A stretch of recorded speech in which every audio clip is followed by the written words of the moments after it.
Welcome. In today's video, I'm going to walk you through how to change your DeepSeek password.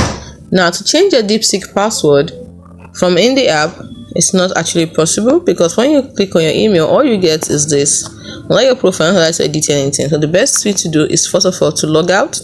Now, how do you log out? Tap on the two line at the top left corner, tap on your email, and then tap on log out. Confirm by tapping on log out. After logging out, next thing you do is you click on forgot password. Then you can have the option to reset your password. So enter your email address and you'll be sent a verification code.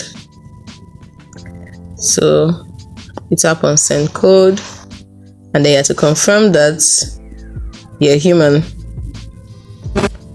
by clicking OK. They love asking you to do the smallest, and then the code will be sent to your Gmail, and then you input the code and tap on continue. So this is the code.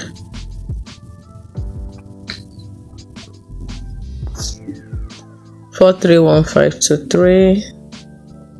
Copy. Let's make sure that is the code. Yeah, the time is right. So we go back and we input the code. In this case, paste it, click on continue, and then you can now put in a new password and confirm your new password, and then click on reset password. It's as simple as that. Hope you found this video helpful. Do not forget to like and subscribe to the channel for more. Thanks for watching.